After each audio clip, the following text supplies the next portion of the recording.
El Efecto, tu podcast de salud y bienestar, donde hablamos de datos y no de relatos.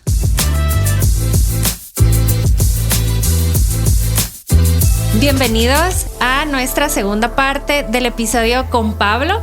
¿Se recuerdan que estábamos hablando acerca de la depresión? Surgieron muchas preguntas interesantes y es muy revelador todo lo que hemos aprendido con Pablo. Bueno, por lo menos yo no soy psicóloga. Entonces sí, yo he aprendido mucho. Y pues en esta segunda parte que vamos a iniciar, nos gustaría conversar acerca de los tratamientos. Sí, Pablo, que de hecho, de verdad que qué bueno que podamos tener esta segunda parte, porque nos permite justo darle este espacio tan importante al área de tratamiento, que pocas veces se habla y se tiene información a esto, y sobre todo que podamos entender que hemos estudiado y avanzado tanto que gracias podemos decir que no hay escasez de tratamientos cuando hablamos de depresión. Es uno de los problemas psicológicos más estudiados y por lo tanto hay esta riqueza de información e investigaciones. Entonces comienza quizás hablándonos de los tratamientos que tienen esta sólida evidencia y que se suelen ser los más comunes para abordar depresión y que las personas también puedan ir entendiendo, porque el objetivo de esto es que cuando usted vaya a terapia, usted entienda bajo qué tratamiento está siendo abordada. Yo siempre lo digo, eso es una ganancia enorme, porque a veces vamos a terapia y no sabemos ni el nombre ni el enfoque del tratamiento. Y suele pasar que a veces uno va, deja el tratamiento y luego va con otro colega y cuando te están haciendo la entrevista, el colega te puede preguntar como antecedente, ¿y has estado en un tratamiento psicológico anteriormente? Y tú dices, sí. Y la siguiente pregunta es, ¿y cuál era el tratamiento? ¿Cuál era el enfoque? No lo sé, solo iba a hablar. Entonces, no, en este episodio queremos que usted pueda tener esa información, que sepa la importancia del nombre del enfoque, porque eso influye mucho cómo se aborda un tema. Así que hablando de eso, Pablo, habla de los tratamientos. Quizás no vamos a tocar todo lo que implica, pero sí que las personas puedan tener ciertas etiquetas de decir cuáles son los tratamientos. A líneas generales. Y luego, si gusta, seleccionamos uno de esos y luego tratamos de direccionar más ahí. Ok. Bueno, sí, tratamientos hay varios. Las terapias cognitivo-conductuales quizás son las más famosas. Dicho sea de paso, aquí en el país, muchos profesionales solo dicen, bajo la cognitivo-conductual estamos trabajando, pero él tiene muchas vertientes, la cognitivo-conductual. Justo. Entonces, aún así necesitamos más información de bajo qué vertiente de este enfoque estamos hablando. Pero las terapias cognitivo-conductuales, ya de tercera generación podemos hablar de la activación conductual, que es una de las principales para la depresión. El enfoque de terapia de aceptación y compromiso también está teniendo mucha robustez en cuanto a la evidencia. Terapia cognitiva basada en mindfulness es otra que también está teniendo mucha evidencia sobre su eficacia. Creo que por mencionar algunas de las principales, aquí en el país la que vamos a escuchar es cognitivo-conductual. Por eso les digo a todos los oyentes que aún así puedan especificarle, decirle al profesional bajo qué vertiente de la cognitivo-conductual vamos a trabajar. Y mira, tienes razón, porque yo he escuchado muchísimo el cognitivo-conductual, casi como, ¿pero qué es el cognitivo-conductual? ¿Cómo estaban trabajando ese cognitivo-conductual? Son preguntas claves que también, si usted va a terapia, puede preguntarle a su terapeuta, porque hay algo que se llama alianza terapéutica y quiere decir que se ha formado un vínculo profesional consultante donde usted puede tener la seguridad que esté en un ambiente, valga la redundancia, seguro. Entonces puede elaborar preguntas como, me gustaría entender un poco más en qué consiste mi tratamiento, cuáles son estas líneas o cuál es esta etapa en la que nos encontramos, y si el profesional dice es cognitivo-conductual, pero quiero entender qué significa el cognitivo, qué vamos a hacer ese cognitivo-conductual, porque quiere decir que este profesional, ¿verdad, Pablo? Entiende tu problema de una determinada forma y como él lo entienda, también te dará una explicación de eso que te está pasando y lo que viene es cómo se va a intervenir. Entonces, saber cómo va a pasar eso es enriquecedor. Incluso como recomendación, digamos, si el colega, el profesional les dice, bajo determinado enfoque, usted está en su derecho de poder ir a investigar ese enfoque. Sí. Incluso podemos utilizar la inteligencia artificial y ponerle cuál es la evidencia científica de tal enfoque. Eso ya nos da una gran apertura, porque ahí te puede decir, incluso le pueden pedir según la APA, ¿verdad?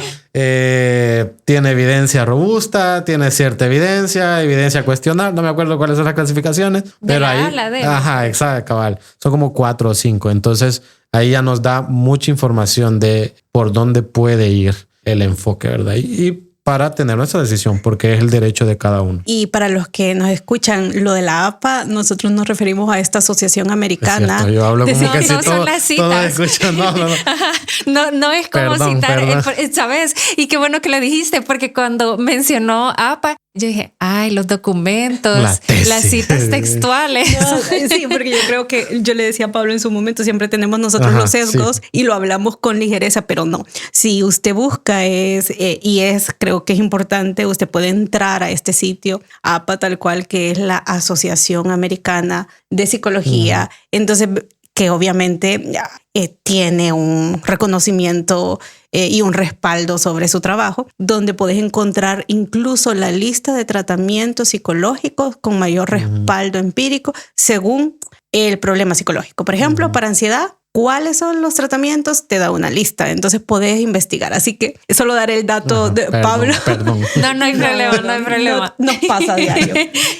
Ahora, Pablo, tú mencionabas, y creo que nos vamos a enfocar en eso, si te parece, el tratamiento de activación conductual para la depresión, que es un tratamiento, para los que nos escuchan, justo podríamos decir un tratamiento novedoso que corresponde a esta etapa de las terapias contextuales,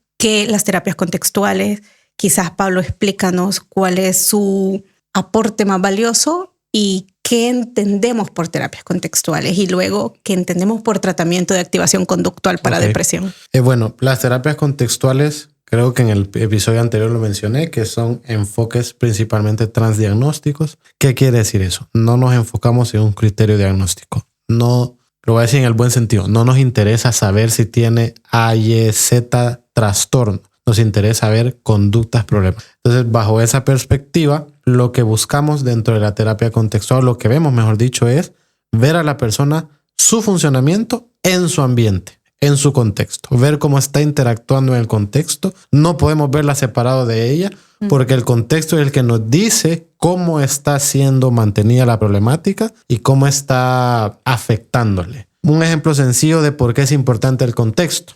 Una persona viene a terapia y dice tengo XY problema. En la medida que estamos hablando menciona ciertas conductas que parecen extrañas. Por ejemplo, no toma cierta bebida. O tiene una relación específica con su pareja. Y nosotros nos quedamos, tal vez por ahí va por la problemática. Pero luego nos damos cuenta que pertenece a una religión específica donde eso es normal. Entonces aquí yo ya me iba a enfocar en esto como un problema. Y no es ese el problema, no tiene nada que ver. Es parte de su contexto. Por eso es importantísimo entender. Y dentro de las terapias contextuales son transdiagnósticas y nos centramos en ver el funcionamiento de la persona en su contexto, en su ambiente. Y creo que la otra pregunta fue la activación conductual, ¿verdad? Sí. Entonces la activación conductual parte de esta vertiente de terapias contextuales en donde, como bien su nombre nos da señales, lo que buscamos es que la persona comience, luego de un periodo en el que ha estado inactiva en todo sentido, comience a activar su cuerpo, su mente, sus emociones para comenzar a retomar su vida y tener una calidad de vida. Entonces, la activación conductual es un tratamiento que ha demostrado tener mucha eficacia para la depresión específicamente. Incluso se ha comparado, por lo menos al mismo nivel, con las terapias cognitivo-conductuales, incluso con la terapia farmacológica. Entonces, la activación conductual es uno de los principales enfoques para trabajar depresión. Y actualmente creo que ya se empieza a ver que en el país hay personas que tienen como esta también especialidad. Porque creo que lo valioso que aporta es que es un costo, al ser como esta terapia, como lo diría, quiero dejar que no sea, pero no quiero que sea tan técnico, quiero sacarlo de mi cabeza. Pero lo que quiero decir es que lo valioso de este tratamiento, que sé, Pablo, es que es fácil que un profesional pueda entrenarse en él, lo cual implica que esto tiene más beneficios para la población. Es replicable. Y los países como los nuestros, que somos, Latinoamérica, que no tenemos todos los recursos. Este viene a ser un tratamiento novedoso, pero sobre todo con suficiente ahorita investigación sólida, que te podés entrenar en él. Es decir, poder realmente entrenarte en este tratamiento y hacer uso para darlo dentro de contextos clínicos, ¿no? Entonces, este tratamiento, Pablo, ¿cómo podríamos decir que contextualiza o define depresión? Si lo pudiéramos decir como, bueno, desde la activación conductual, depresión se entiende ¿cómo lo diríamos? Un conjunto de conductas que han sido reforzadas por ciertas contingencias ambientales. En el salvadoreño, conductas problemáticas que están apoyadas por algún beneficio del ambiente. Cuando digo beneficio, no pensemos específicamente en cosas positivas a largo plazo, pero nuestra mente, nuestro organismo, lo traduce como positivo, aunque sea a corto plazo, y aunque a largo plazo sea negativo, se queda con el corto plazo. Entonces, son así, sencillo, conductas problemáticas que están siendo mantenidas por alguna interacción con nuestro contexto. Ahora me surge, por ejemplo, sabemos que una de las conductas problemáticas que tiene una persona con depresión es no tener ganas, y vamos a poner una muy, muy rutinaria, no tener ganas para nada. Es que yo no tengo ganas para nada, no tengo ganas para salir, no tengo ganas para hacer nada, bañarme, no tengo ganas. Caso 1, por ejemplo. Caso 2, no tengo ganas, pero lo hago. Es decir, lo hago sin ganas. Voy a trabajar sin ganas, me baño sin ganas. Lo que tú decías en la primera parte de este tema, hace cosas, pero al final esta persona no tiene ganas, las hace porque hay un alto grado de responsabilidad y que otras personas dependen de eso. Entonces tenemos como te pongo estos dos panoramas. Uno que hace sin ganas y el otro que no hace porque no tiene ganas. Entonces, esta característica de los estados o de esta etiqueta de depresión, ¿cómo lo abordamos desde la activación conductual? ¿Cómo se empieza a intervenir este tipo de conductas? ¿Cuál es esta base después de la evaluación que ya se habrá hecho? ¿Cómo se empieza a generar los cambios sabiendo que la persona te va a decir, Pablo, es que yo no tengo ganas? O el otro lado te va a decir, no, mire, sí, yo voy a trabajar, pero yo no tengo ganas. ¿Cómo se estimula esta modificación? Okay. Creo que los dos casos se van a abordar de forma diferente. El primero, antes de, es importante hacer una aclaración. Mucha gente cree, incluso psicólogos dicen, la activación conductual es decir a la persona que haga las cosas, que haga ejercicio. Por eso te lo mencionaba. Entonces, y que le eche ganas. Eso no es activación conductual. Eso es un consejo que te va a dar cualquier persona. Entonces, esos son los famosos tips de los que nos queremos alejar. Exacto, correcto. La activación conductual es todo un proceso. Primer caso, esta persona que no tiene ganas, digámoslo así, ha perdido los reforzadores que le mantenían la conducta. O sea, aquellas cosas que ganaba, que sentía que ganaba en su día a día. Entonces, tenemos que hacer un análisis, se llama análisis funcional, para determinar, primero, qué son aquellos reforzadores que ha perdido. O sea, qué son aquellas cosas que antes le llamaban y que ahora ya no le llaman. Y luego determinar por qué ya no le llaman. Por ejemplo, a mí me encantaba bailar, yo perdía la noción del tiempo bailando y ahora es que ya no puedo. Tiene que haber una explicación del por qué se ha perdido eso y tenemos que encontrarla. Entonces, en ese sentido, en los dos casos funciona de la misma forma. Ver qué son aquellas cosas valiosas que puede ganar realizando ciertas actividades y enfocarnos a esas cosas valiosas, porque esos van a ser nuestra gasolina para motivar el cambio, para generar ese cambio. En esta persona que no tiene ganas de hacer las cosas, vamos a comenzar con cosas pequeñas, valiosas para ella. Y aquí son toda una serie de pautas específicas de cómo hacerlo. Por ejemplo, que las actividades que se realicen siempre lo vamos a orientar a conducta. Por eso se llama activación conductual. Todo es conductual. Y es importante reconocer que no nos vamos a enfocar en pensamientos como otros enfoques. Independientemente de lo que esté pensando, yo me voy a enfocar en hacer las cosas.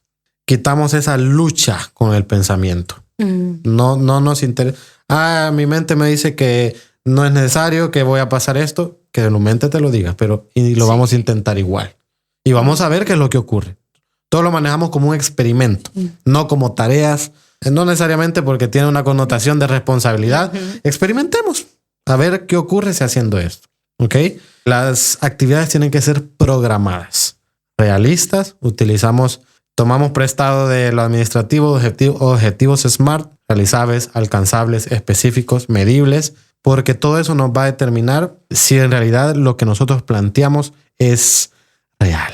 Por ejemplo, hacer ejercicio, que es una de las principales cosas. Si yo planteo, vaya, a partir de mañana martes, Sandra o Jessica, necesito que hagas 2 horas de ejercicio. Es demasiado. Tenés 3 años de no hacer absolutamente nada más que el abdominal para levantarte de la cama y ya se acabó. Es irreal pensar que yo voy a hacer completamente. eso. Entonces, si de verdad hacer ejercicio es algo valioso para esta persona, vamos a comenzar de lo más mínimo buscando que la persona lo haga. Entonces, tenemos que hacer todo un análisis para determinar que eso sea posible. ¿Qué días son los que tenés más probabilidad de hacer? Lunes y miércoles porque son los días que hago home office. Ok, enfoquémonos en esos 2 días. ¿En qué horario se te facilita? Si retrocedemos en el tiempo, ¿cuáles eran los horarios que a ti te gustaba hacer ejercicio? Por las noches porque yo ya me iba, me bañaba, me sentía relajada o relajado y me iba a dormir tranquilo. Ok, ¿y esos 2 días tenés la posibilidad de hacerlos por la noche? Sí, perfecto. Entonces, lunes y viernes, ¿te parece que comencemos con 2 días? Puede ser con 1. El objetivo es que comience. Sí, 2 días está bien. ¿Cuánto hacías antes? Antes hacía 1:30. Ok, ¿cuánto tiempo tenemos de no hacer? 3 años. No podemos hacer 1:30. Comencemos con 15 minutos. ¿Te parece? Porque nuestro objetivo no es que rebaje, no es que gane músculo, es que se active. Entonces estamos buscando programar esa actividad para que sea lo más probable que lo haga. Imagínense todo el análisis que hemos hecho para una cosita. Y es importantísimo que todo lo orientemos hacia aspectos valiosos. Si para esta persona hacer ejercicio no es algo importante, por más que le digamos, no lo va a hacer. Si para esta persona algo valioso es cocinar, entonces nos enfocamos a eso. Sí. Porque nuestro objetivo es comenzar a generar una activación propiamente. Y tenemos que buscar todas nuestras herramientas para que sea más probable que lo haga. No lo va a hacer si son cosas que detesta. Es importantísimo que dentro de esas conductas no sean conductas de alto coste. Porque si son conductas de alto coste significa que es menos probable que la haga. A mí me encantaba ir a competencia del jabalí. Probablemente no vamos a comenzar haciendo eso. Probablemente, es más, una de las cosas puede ser que juegue videojuegos de carros. Esa puede ser para volver a reconectar poco a poco. Vaya, luego vamos a manejar, pero no a competencias. Démonos una vuelta. ¿A ti te gusta manejar? Andate una vuelta al puerto. No tan lejos. A Santa Elena va y regresa a tu casa. Luego vamos más lejito, vámonos al puerto. Y así hasta volver a llegar a las competencias del jabalí. De manera progresiva. De manera progresiva, paulatina, poco a poco. Entonces, de forma como muy resumida es cómo funciona la activación conductual. Y mira que lo has resumido muy bien, pero es bien complejo porque yo siempre lo digo, suena tan fácil y tan bonito cuando lo narramos así, Pablo, pero es porque lo dominan.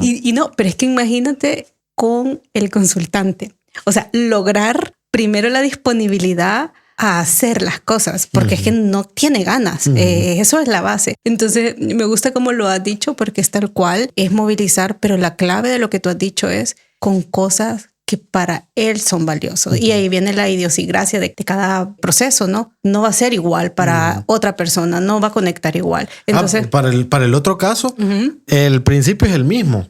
La persona está haciendo las cosas, solo que sin ganas. Pero entonces enfocamos esas cosas que ya está haciendo hacia objetivos valiosos. Le damos un cambio de perspectiva. Por ejemplo, voy a trabajar porque necesito comer. Dinero. Necesito dinero para vivir, pero en realidad odio mi trabajo. Bueno, comencemos por la idea de que es posible cambiar de trabajo a uno que sea para ti más valioso. Si es posible, sí. Y si no, bueno, orientemos el trabajo que ya estás haciendo hacia algo que sea más valioso para ti. Pero es complicado ahí. Me pongo a pensar porque realmente hay personas, como el ejemplo que estás dando, que no quieren ese trabajo y que ni modo, porque es lo que les da el ingreso, el dinero, pero cambiarse no es una posibilidad. El ambiente es hostil. O sea, no hay razones pues para quedarse, pero no tenés otra alternativa. Entonces, ¿qué haces ahí? En ese sentido, lo importante es equilibrar. Si una actividad que yo hago, la detesto. Y esa es como mi gasolina para detestar todo lo demás de mi día, porque obviamente en un trabajo pasamos 8 horas diarias, ¿verdad? Entonces, en la medida de lo posible, si las condiciones lo permiten, equilibrar toda la parte de mi vida fuera de mi trabajo para que sea valiosa para mí. Porque si no me gusta mi trabajo, tengo un grupo de amigos, pero en realidad yo no me identifico con ellos. voy a la casa y odio cocinar. Y entonces como lo mismo todos los días, el puro sándwich. Entonces ahí ya hay toda una serie de variables. ¿Quién va a querer un día así? Claro. ¿Quién va a tener ganas de hacer las cosas? Ajá, exacto. O el hecho de antes me gustaba, pero luego se volvió aversivo porque se volvió una responsabilidad que no puedo quitarme. Entonces algo que era valioso se vuelve el otro lado, se vuelve aversivo. Ya no lo quiero. Entonces me gusta esto porque es lo que tú dices. Sigue un mismo principio, pero en cada caso la función de cada cosa es distinta. Y aquí está la clave. Es imposible, no sé si estarás de acuerdo conmigo, encontrar a alguien que en verdad no le importe nada. Es que hay algo. Lo que pasa es que es difícil que la persona vuelva a conectar con ese algo. Pero hay todavía esas pequeñas cosas, esas chispitas. Entonces el proceso es lograr que esa chispita vuelva a tener podríamos verlo como una persona que tiene nublado su camino. Que va en una carretera, pero está completamente, hay neblina por todo y no veo. Entonces, mi objetivo es que se vaya despejando poco a poco esa neblina para que el trayecto se vuelva otra vez claro hacia lo que para mí es valioso y específico. Pero por eso, para llegar a hacer eso, mi análisis tiene que estar bien. Sí. Porque si de entrada mi análisis está mal, ya lo enfocamos a algo que no es. Entonces, realmente creo que vamos a hablar sobre eso. El análisis funcional que yo hago de esas conductas tiene que ser certero. Sí.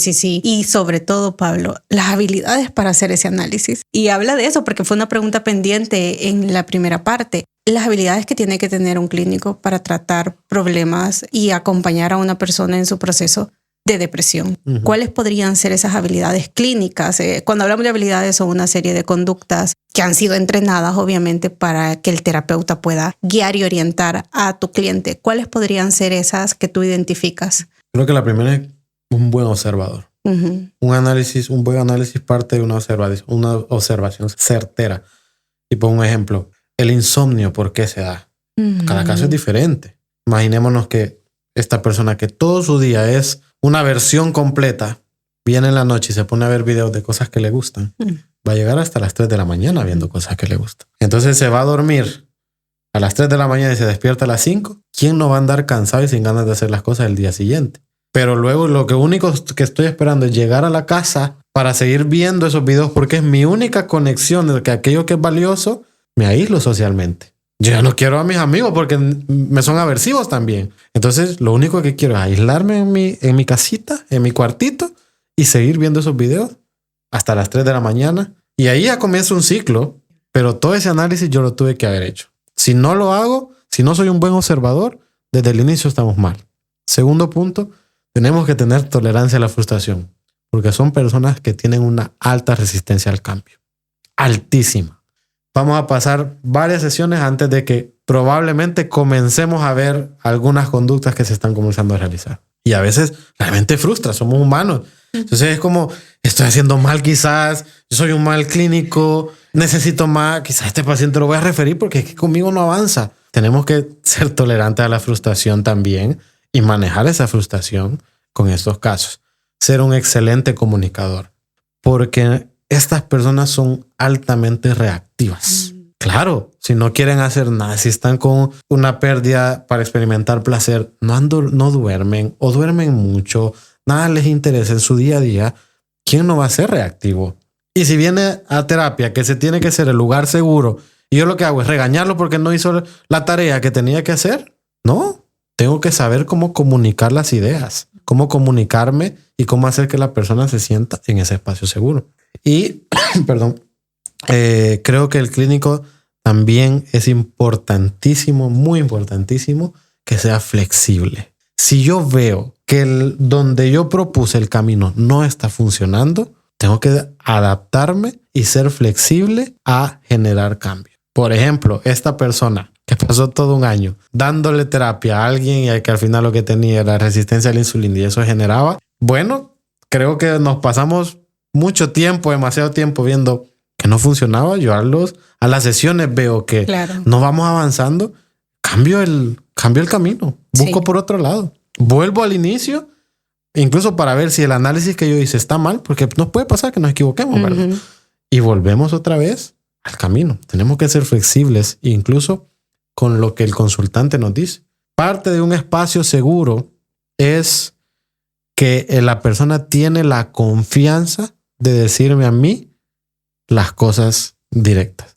Y a veces un consultante me puede decir, Pablo, lo que me dijo que hiciera no me funcionó. Yo tengo que ser abierto a eso. Sí. Tengo que ser flexible y decir, ok, me disculpo, intentemos de otra forma. Pero decir, no, pero es que vos no lo hiciste, pero es que... ¿Verdad? Ahí no. Sí. Ese no es el lugar. Exacto. No es la habilidad clínica. No es la habilidad clínica, definitivamente.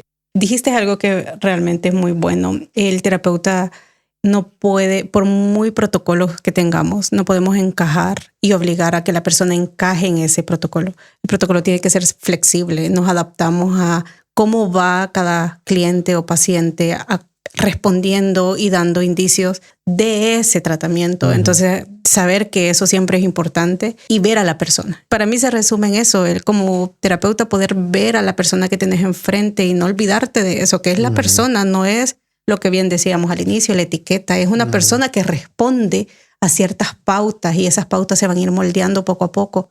La depresión no es un tema de la noche a la mañana. Eso estaríamos de acuerdo los tres y cualquier persona. Los problemas psicológicos serios no cambian rápidamente, requieren tiempo, requieren procesos y requieren hacer cosas.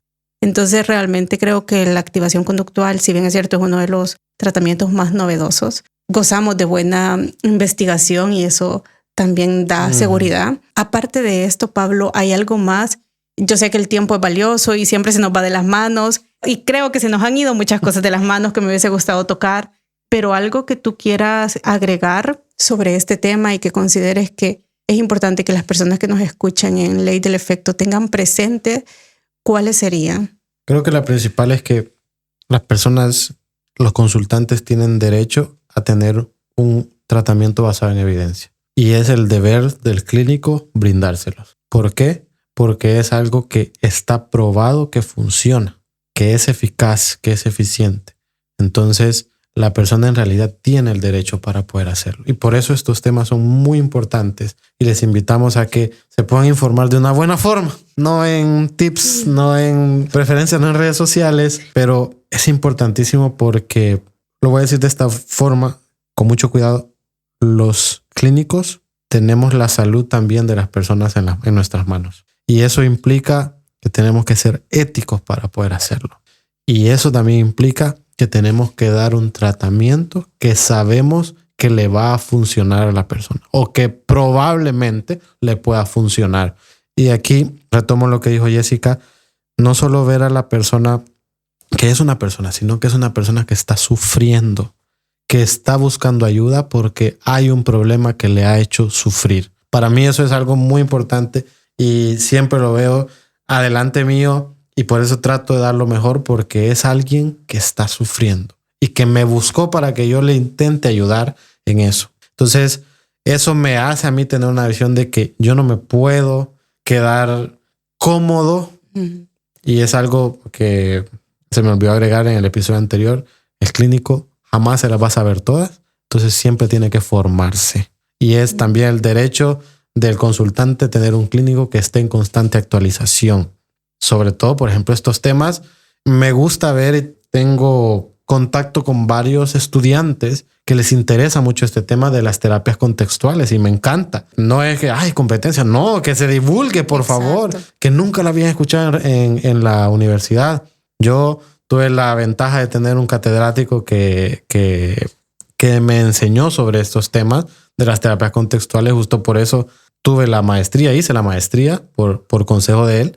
Y qué bueno porque realmente me abrió todo un campo de cosas que he podido poner al servicio de las personas. Y a los estudiantes que nos escuchen, espero que haya estudiantes que nos escuchen. Sí. No se queden, por favor, con lo que ven en la universidad. No es malo, pero no se queden con eso porque hay todo un mundo de cosas y las personas, a los clínicos, a los que quieren ser clínicos, las personas los requieren. Sí. Entonces creo que eso es un mensaje que de verdad me gustaría dar. De verdad que, Pablo, qué enriquecedor ha sido este episodio contigo. Te agradecemos y esperamos que en verdad las personas que nos escuchen se queden con cosas bien concretas. 1, que tu psicólogo esté especializado. 2, saber que hay tratamientos que tienen un nombre y que tienen derecho a entender cuál es tu tratamiento. Y al final saber que el sufrimiento humano, y lo que tú decías, es eso, es un sufrimiento y todos vamos a estar en algún momento en esa posición. Pero eso no implica también, y es importante decirlo, que todos lo sufrimos de la misma manera. Así que hay que ser respetuosos, empáticos y aprender a saber que lo que yo siento no lo siente nadie más. Así que sigue siendo igual de válido. Y eso nos lleva a saber que aunque escuchemos la etiqueta de depresión, no somos digamos, las personas indicadas para decirle a alguien qué hacer. A lo mucho, recomendar ir donde un profesional. Y eso siempre va a ser bienvenido. Pero de ahí invalidar o dar sugerencias no nos corresponde. Así que seamos cuidadosos con eso. Yo creo que en esta nueva temporada vamos a hacer mucho énfasis de la importancia que tiene de informarse, pero informarse bien, con información accesible y sobre todo aprender. Todos estamos aprendiendo en esto y te agradecemos mucho que nos hayas acompañado. Se nos queda corto y de verdad que esperamos que estés en otro episodio con nosotros, que nos vamos a adelantar para que estén ahí pendientes de Pablo, cuál va a ser el siguiente tema que nos va a acompañar, uno muy bueno. Pero te agradecemos mucho, Pablo, y deseamos que las personas que acuden contigo y que sigan acudiendo realmente encuentran a ese profesional, que todos necesitamos tener un terapeuta entrenado y especializado. Así que de verdad que muchísimas gracias. Sí, te agradecemos por tu tiempo, que como tú mencionaste, el tiempo es muy valioso. Y como ya había dicho en el episodio anterior, yo he aprendido un montón. Y de hecho, te agradezco mucho que lo has dicho en palabras sencillas, que yo creo que todos los que nos oigan lo van a poder comprender, porque algo tan complejo que estoy segura que todos estos años de entrenamiento, de búsqueda constante de actualización, poder resumirlo en este espacio es casi imposible, pero lo has logrado. Entonces eso es algo que también te agradecemos mucho. Y pues los invitamos a que escuchen esta segunda parte en todas las plataformas que tenemos: Spotify, Apple Podcast, Deezer, YouTube Music. Así que no se lo pierdan. Y Pablo, solo da cómo te pueden encontrar en Instagram para que... Sí, tus redes sociales. Sí. Ok, tengo un usuario un poco difícil, pero me gustó.